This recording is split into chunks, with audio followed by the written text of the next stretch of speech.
What's up, everybody? Thanks for tuning in to Self Chats. I'm your girl, Kat, and you are tuning in to Self Chats of Season 3, Episode 2. So, for those of you who have been listening consistently on Season 1 and 2, we have transitioned over to video. So, the last episode was kind of, you probably were wondering like what I was talking about as far as the new background, but I wanted to let you know that you can watch this episode on YouTube. Just type in a little bit of cat or self chats in the search button, and you'll be able to find these podcast videos on my channel. So those are some things that I wanted to address out to you all. On this episode, I wanted to talk about something that basically is going on in the Asian community. And for those of you who have listened, know that the reason why I've started Self Chats is because the things that I've went through growing up being Asian, in a predominantly white school.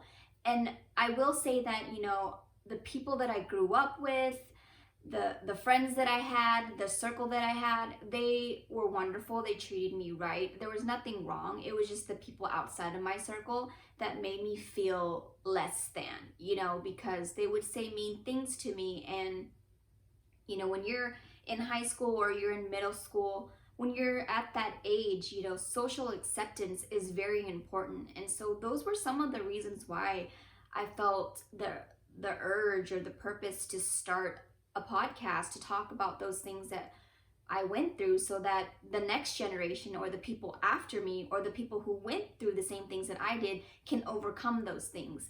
And a lot of the memes that have been going out from the Stop Asian Hate movement has triggered me so much.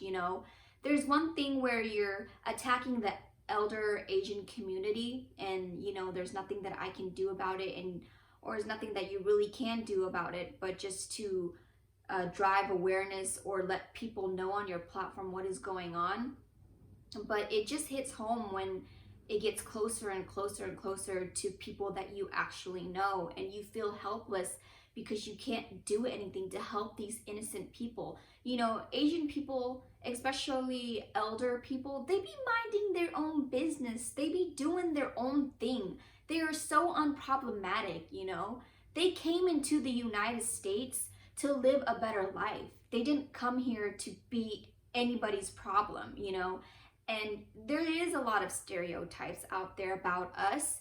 And, some are good, some are bad. But what I've learned from this whole experience is that although we are being targeted and we are being made fun of all the things that you see, whether it's, oh, you're pretty for an Asian girl, why do you eat, your food? What is that? What does that smell? Or, I don't know. There's so many things that I can't think of right now, but there's so many things out there that basically stereotypes Asians. And, one of them is like, we're really smart at math and all we do is get good grades. And I see these memes out there and it's like, people are triggered by that. But I feel like we need to change the narrative and we need to find different solutions. We can't always play the victim. And that's what I've learned from this experience. One thing that breaks my heart is, the elder people who can't do anything about it, especially in the Bay Area. These grandmas and grandpas are just minding their business and people are just going up to them and like brutally attacking them for no reason.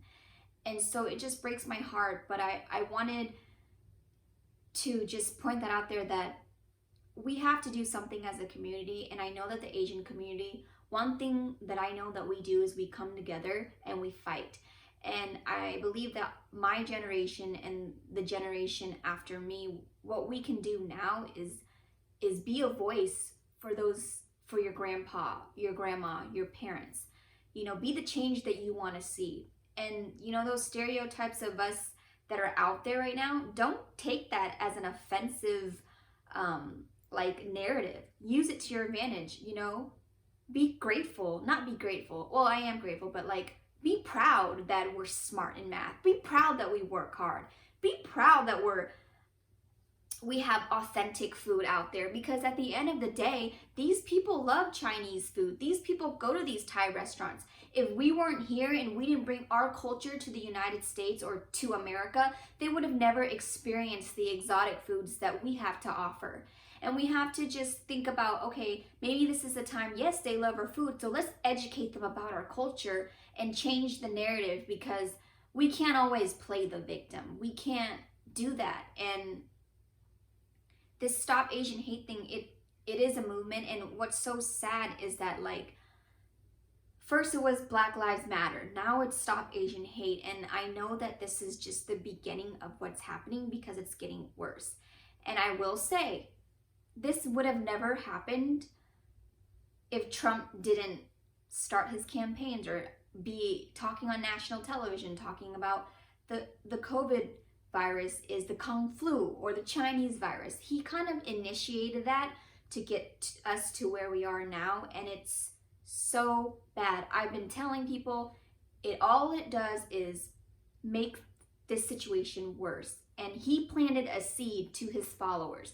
He planted a seed to the people who think like him. So everybody thinks it's okay to do what they're doing, because President Trump did say these mean and hateful things. It's racist. It's flat out racist. And all we can do is just try to change the narrative of what's going on. You know, I can't really say that this is all Trump's fault, because this has been happening for a while, but he has enhanced the crime and the targeting against my community, against the Asian community. So, you know, there has been instances where people get beat up for just being Asian, or they just get shot because they're Black. And what hurts me is that, why are people attacking us by something that we can't control? I cannot control that I'm Asian.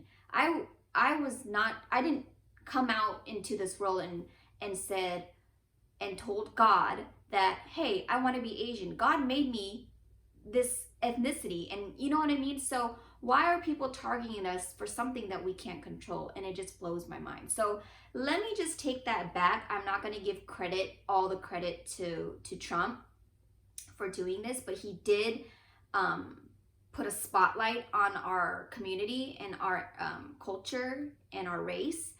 And all we have to do now is just come together and find solutions of what we can do to just minimize what is going on in our country, against the Asians, against the Blacks, against any minority, actually, you know.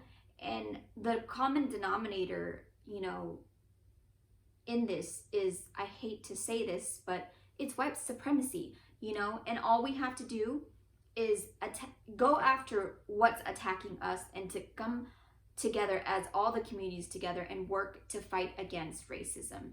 These Asian crimes have been happening for a while. I did mention something particularly in season 2 about the hate crimes against Asians, the xenophobia against us during that time when the coronavirus first hit.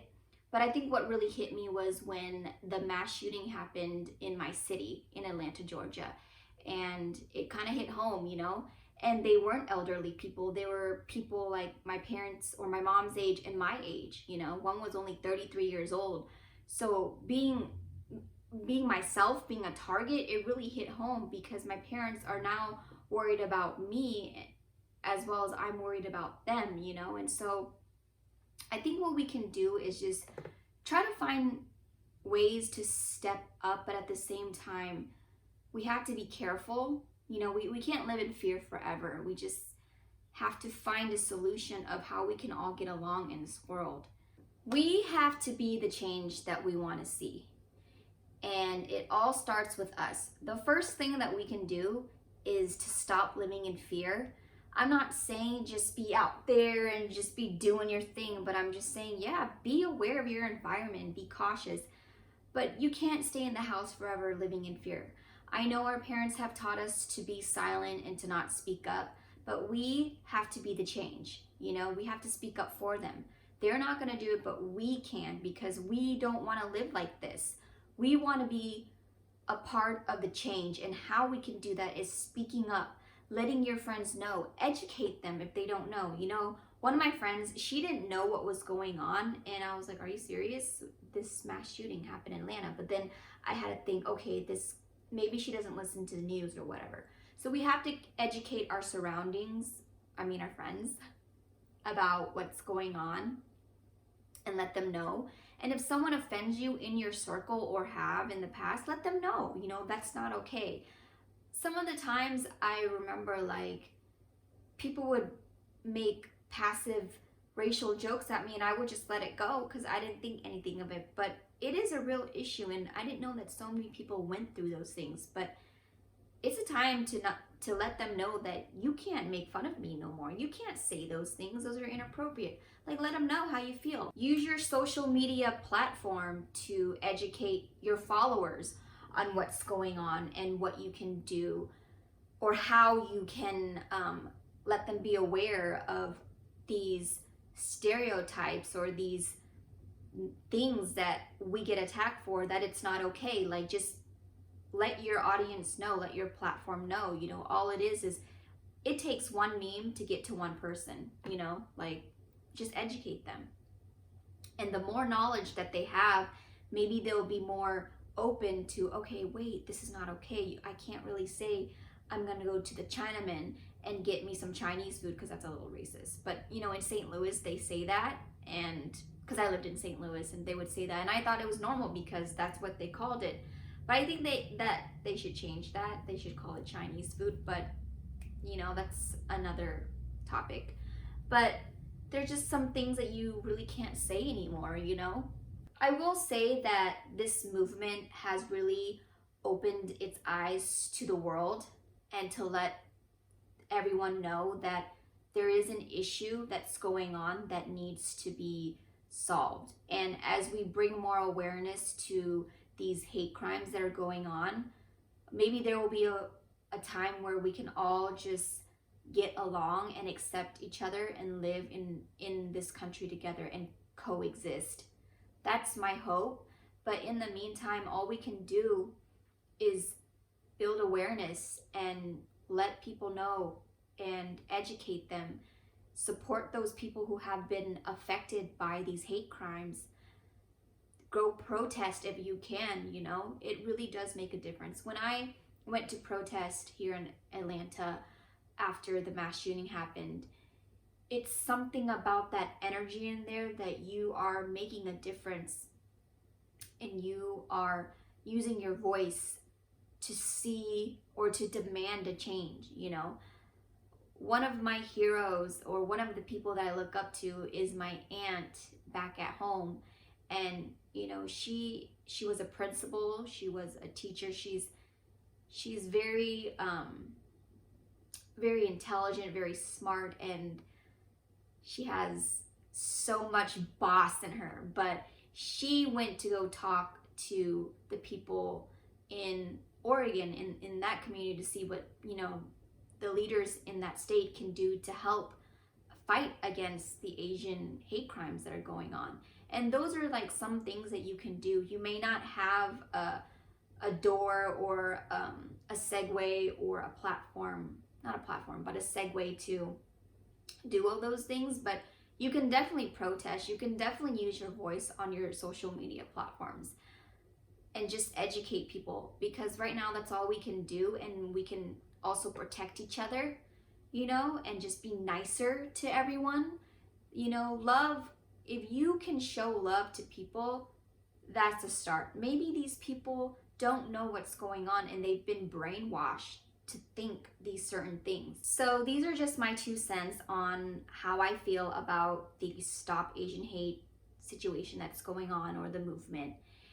And I know a lot of my followers are not Asian, and I thank you for listening and for hearing my voice of how I feel about this. And for those of you who are a part of the Asian community, we have to stick together and be a voice for the voiceless. It's time for us to stand up for what we believe our parents have came to this country for, is to just live without living in fear. Our parents already lived Our parents and our grandparents already lived in fear from, escaping refugee camp, escaping the communism and coming to America for a better life. And we've got to protect them and make sure that they are safe. So if you can protest, if you can educate your friends and use your social media platform to educate and let people know about what's going on and what they can do to help. There's a lot of organizations that are going around that are helping people who have been victimized by these hate crimes. So those are some things that you can research on Instagram or even on the internet. But I thank you for listening, and I thank you for hearing my thoughts about this. I hope that things will get better. I hope that we can all one day come together and just coexist in this world and just accept each other for our differences. And to my Asian brothers and sisters, own who you are. Like, be proud that we're smart. Be proud that we have the most authentic food. Be proud and be just proud of who you are, because no one made us to be the same. We are made to be different, and just own every Asian stereotype there is about us, because it's all good. And at the end of the day, they wish there was like us, okay? So don't even worry about it, and stick together and protect each other and just love on each other. That's for everybody, because the world can only move forward with love. And when you have love in you, you're driving out darkness. And that's what we are called to do in this world, is to be love and to drive out darkness and just to be a light into others. So until next time, thank you so much for listening to Self Chats.